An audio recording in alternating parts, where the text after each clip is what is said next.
नमस्कार, स्वागत है आपका आपके पसंदीदा शो घंटी बजाओ में। आपके साथ मैं हूं अखिलेश आनंद। आपने टोपी ट्रांसफर वाली कहावत तो सुनी ही होगी, लेकिन क्या कभी आपने सपने में भी सोचा होगा कि पूरी सरकार ही अपनी जवाबदेही से बचने के लिए इस सिस्टम के सबसे निचले पायदान पर बैठे लोगों पर जिम्मेदारी की टोपी ट्रांसफर कर दे? बिहार में कुछ ऐसा ही हो रहा है। शराबबंदी का फैसला तो नीतीश कुमार वहां ले चुके, लेकिन शराबबंदी का उनका पूरा मॉडल फेल नजर आ रहा है। इस पर कई बार सवाल भी खड़े हो चुके हैं। आए दिन नकली शराब की वजह से लोगों की जान जाती है। यही नहीं, सरकारी खजाने को राजस्व का नुकसान भी होता है। माफिया जो है, शराब माफिया, वो चांदी काट रहे हैं। इन सब के बीच जब चारों तरफ से नीतीश सरकार पर दबाव बढ़ा तो बिहार सरकार ने एक अजीबोगरीब फरमान जारी कर दिया। अगर किसी इलाके में शराब की बरामदगी होती है तो उसके लिए उस इलाके का चौकीदार जिम्मेदार होगा। वो चौकीदार जिसके हाथ में सिर्फ एक छोटा सा डंडा होता है, जो खुद मामूली सी तनख्वाह पाकर किसी तरह अपना जीवन यापन कर रहा होता है। सोचिए, एक मामूली चौकीदार बड़े शराब माफियाओं से लोहा कैसे लेगा? क्या सरकार अपनी जवाबदेही और जिम्मेदारी से बचने के लिए एक मामूली चौकीदार के सिर टोपी ट्रांसफर का खेल कर रही है? शराब माफियाओं के आगे नतमस्तक नजर आ रहे बिहार के इस पूरे तंत्र की 8422840000 पर जरूर घंटी बजाइए।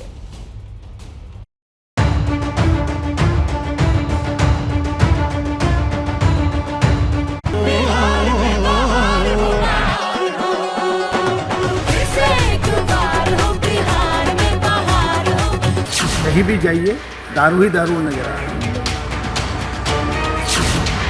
शराब पर पाबंदी सिर्फ कहने के लिए है, जमीन पर कहीं शराबबंदी लागू क्यों पीने पता नहीं जो बिहार के मुख्य वहाँ जाके बदनामी यहाँ होगी। ट्रक से कुल 263 पेटी शराब बरामद की गई है। हमारा गांव में बहुत अधिक दारू बेचाता, मर्दाना लोग नहीं के मानत। हर क्षेत्र में क्या परचुनिया सब दारू ला करके बेचता है।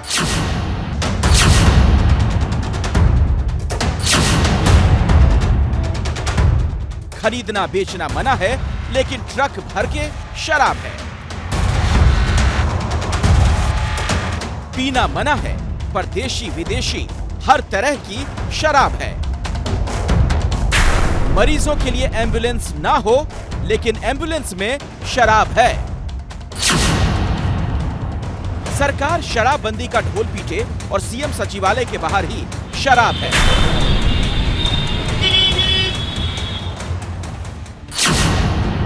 इससे ज्यादा शर्मनाक और क्या हो सकता है?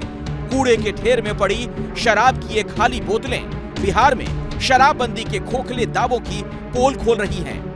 जिस जगह पर ये बोतलें पड़ी मिली, उसके ठीक ऊपर ये पोस्टर लगा है, जिसमें लिखा है, जीवन में अगर करनी है तरक्की तो नशे से दूरी करें पक्की। और इससे चंद कदमों की दूरी पर है मुख्यमंत्री सचिवालय। और हैरानी की बात ये कि जिस वक्त सचिवालय के बाहर ये बोतलें मिली, उसके कुछ ही देर के बाद मुख्यमंत्री नीतीश कुमार शराबबंदी पर बड़ी समीक्षा बैठक करने वाले थे।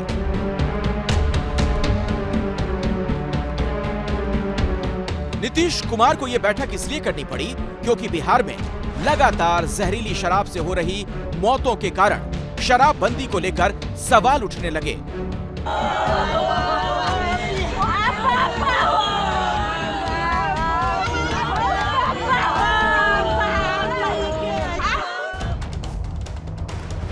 सबसे बड़ा सवाल यही कि अगर बिहार में शराब बंद है तो फिर लोगों को आसानी से शराब कैसे मिल जाती है?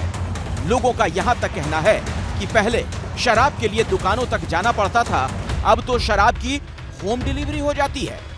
जब से शराबबंदी हुआ है, वैसे समझिए कि ये होम डिलीवरी हो रहा है।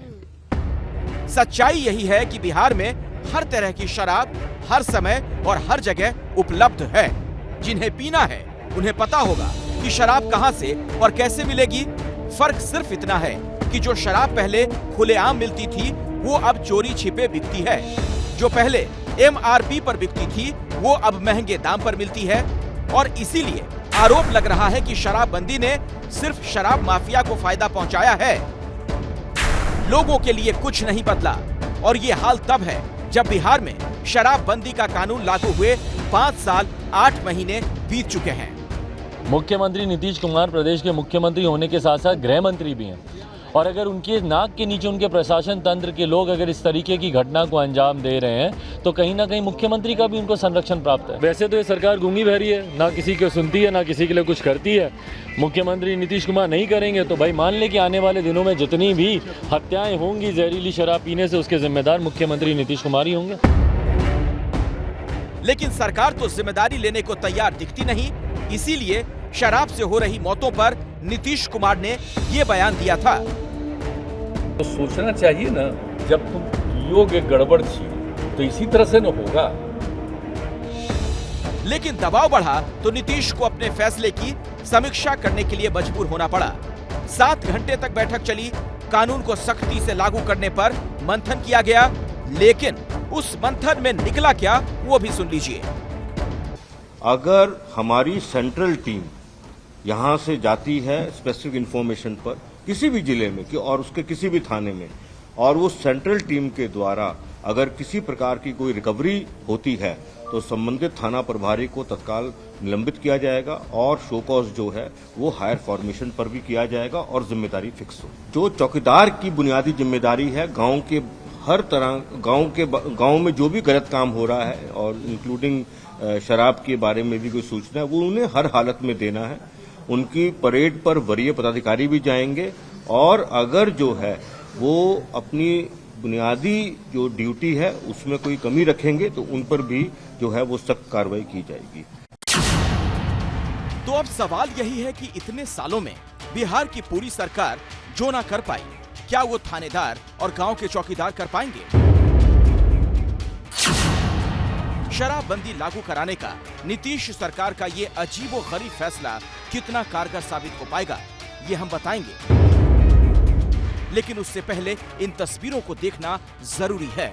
गया के इस गांव में रविवार का साप्ताहिक बाजार लगा है।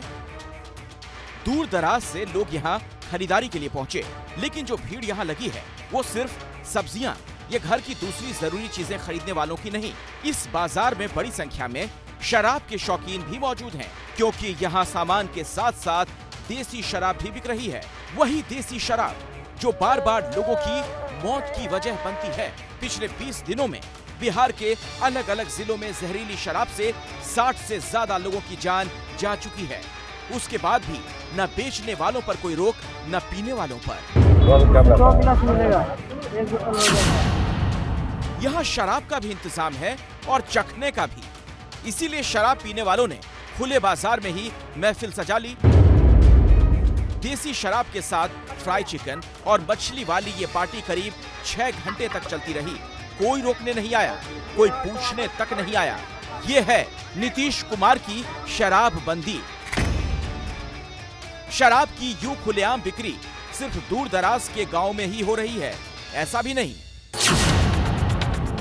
राजधानी पटना में तो ठेले पर शराब बिकती है। पुलिस की गिरफ्त में आया ये शख्स पटना के हड़ताली मोड़ के पास ठेले पर देसी शराब लेकर जा रहा था। ट्रैफिक पुलिस ने रोका तो पता चला कि ठेले पर रखा बोरा शराब के पाउच से भरा हुआ है। पकड़े जाने पर इसने बताया कि इसमें नया क्या है।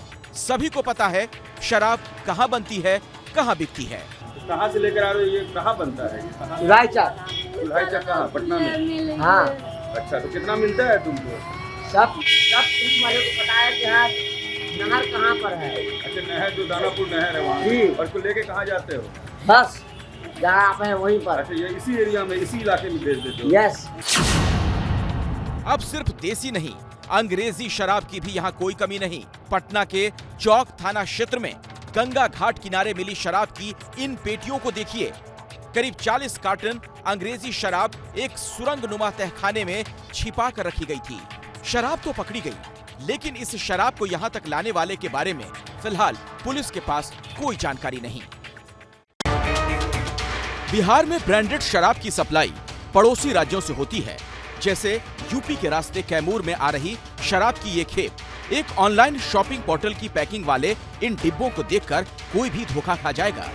जब ये डिब्बे खोले गए तो पता चला कि इसमें है क्या, 250 से ज्यादा ऐसी पेटियों में शराब की बोतलें भरी हुई थीं।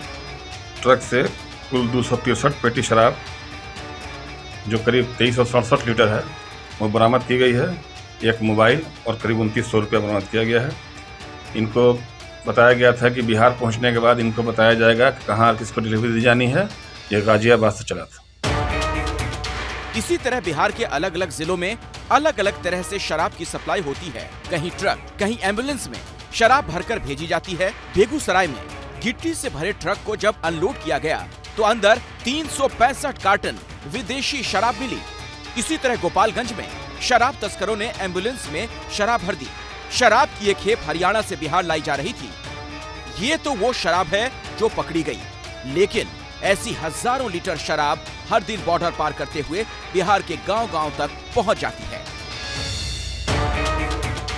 और ऐसा इसलिए होता है क्योंकि जिस पुलिस को सीमा पर चेकिंग के लिए तैनात किया जाता है वो अपनी आंखें बंद किए रहती है। सीवान में यूपी बिहार बॉर्डर पर बनी इस चेक पोस्ट को देखिए। यहाँ गाड़ियां बिना किसी चेकिंग के आ जा रही हैं और चेकिंग करने वाले आराम से सो रहे हैं। और इसीलिए ये सवाल उठता है कि क्या शराब माफिया को पुलिस और प्रशासन की शह मिली हुई है? लेकिन बजाय इस नेक्सस को तोड़ने के बिहार सरकार ने शराबबंदी की जिम्मेदारी थानेदारों और चौकीदारों के कंधों पर डाल दी है। सरकार के इस फरमान से निहत्थे काम करने वाले चौकीदार सहमे हुए हैं। मेरे साथ लाठी डंडा लेके जाते हैं, सिर्फ ले जाते हैं, माना करते हैं। उसके ऊपर भी जो भी करे सरकार, आपको डर भी लगता है? डर भी लगवे करता है। अकेला जाने पड़ता है, वहाँ रेड करवाते हैं, फिर भी शाम को रात के अकेला जाने पड़ता है समय लगने पर। चौकीदार जो है निहत्था न है, इसका क्या हस्ती है कि इस पर काबू पा सकता है? कितने चौकीदार लोग जैसे इसके चलते जो है मारे गए। तो शराब बनाने वाला होता है क्रिमिनल, उसके पास में शक्ति क्षमता है, और यहाँ चौकीदार जो है निहत्था है, इसके पास में क्या हस्ती है? देख रहे हैं ना, कोई हथियार हम लोग पे है सर, कोई डंटा गोजी लेकर के घूमते हैं गांव में। अब इसको कहेंगे कि हाँ फला दारू बनाता है, बेचता है, तो खतरा तो खाली तो है नहीं। इन चौकीदारों का कहना है कि जब पुलिस वाले शराब माफिया को नहीं रोक पा रहे तो वो कहां से रोकेंगे? हथियार के नाम पर चौकीदारों के पास सिर्फ लाठी होती है। अररिया जिले के चौकीदारों का कहना है वो किसी तरह अपना घर चला लेते हैं। यही बड़ी बात है। शराब के तस्करों से भिड़ना उनके बस का नहीं। कहाँ से ये चौकीदार सब भरपाई कर पाएगा कि शराबबंदी को हर गांव में क्या कहता है, हर क्षेत्र में क्या परचुनिया सब दारू ला करके बेचता है, तो कहाँ चौकीदार जा करके पहरा करेगा? अकेला चौकीदार क्या कर सकता है? उसके पास क्या साधन है? कोई ना तो हर है ना हथियार है। एक लाठी लेकर के चौकीदार जाता है, उसके बाद अगर पकड़ भी लेता है तो प्रभारी को खबर करते हैं तो बेचारे प्रभारी जब तक आते हैं तो दारू उल्टा देता है, गिरा देता है, उसके बाद भाग जाता है। अगर पकड़ के छोड़ भी भाग भी गया, पुलिस वाले चले गया, तो उन लोग पूरे परिवार आके घर पर गाड़ी गुल्ला करना शुरू कर देता है। वहीं कैमूर में थानों में तैनात चौकीदारों की हालत यह है कि उनके पास संसाधन के नाम पर कुछ नहीं है। अगर उन्हें कहीं शराब बिकने की जानकारी भी मिलती है तो वहां तक पहुंचने में समय लग जाता है। इन लोगों का यह भी कहना है कि अब तक वो शराब तस्करी की सूचना थानेदार को दिया करते थे, लेकिन अब सरकार के इस ऐलान के बाद शराब माफिया उन्हें भी परेशान करना शुरू कर देगा। बेचने वाला है, मरफिया है पीने वाला, वो सब लोग हम लोग पर हमला करता है हर हमेशा। रात बिरात हम लोग अकेले चलते हैं, अनार धुनार को हम लोग को सुविधा कुछ सरकार ने नहीं दिया अभी तक। न लाठी है, न लाइट है, न कुछ भी है, न हम लोग का अकेले चलते हैं। शराब की बिक्री होने पर जिम्मेदारी तय करने का सरकार का फैसला सही है, लेकिन सवाल है क्या थानेदार और चौकीदार पर कार्रवाई करने से शराबबंदी हो जाएगी? अगर हरियाणा से बिहार में शराब आ रही है तो क्या सिर्फ थानेदार और चौकीदार की मिलीभगत से आ रही है? क्या पुलिस के आला अधिकारियों की जानकारी के बिना इतने बड़े स्तर पर शराब की तस्करी हो सकती है? तो क्यों नहीं जिले के अफसरों की जिम्मेदारी तय की गई? क्यों नहीं विधायकों, सांसदों और मंत्रियों की जिम्मेदारी तय की गई? पुलिस के आला अधिकारियों की जिम्मेदारी क्यों नहीं तय की गई? आज शराबबंदी कानून में चौकीदार एवं थानेदार को बलि का बकरा बनाया जाता है। हम लोग ड्यूटी तो अपने कर्तव्य से निभा ही रहा हूं। कभी थाना में ड्यूटी करने के बावजूद हम लोग जाते हैं, कभी बीट ड्यूटी करने का मौका नहीं मिल पा रहा है हम लोगों का।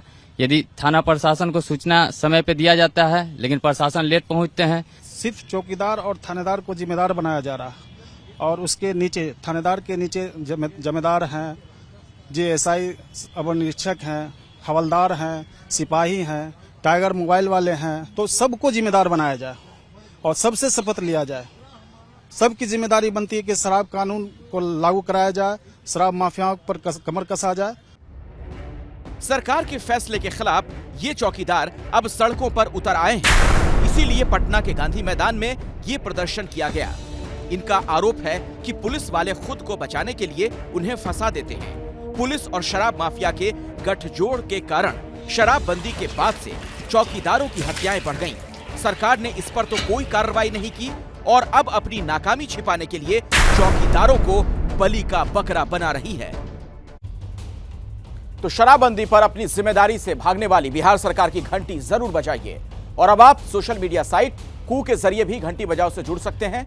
इसके लिए आप कू ऐप पर @घंटी बजाओ एबीपी न्यूज हैंडल को फॉलो करें।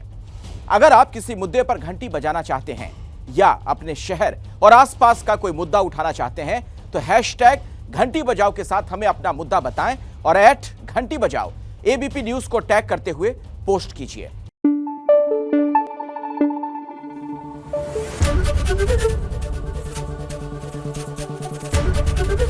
एबीपी न्यूज आपको रखे आगे।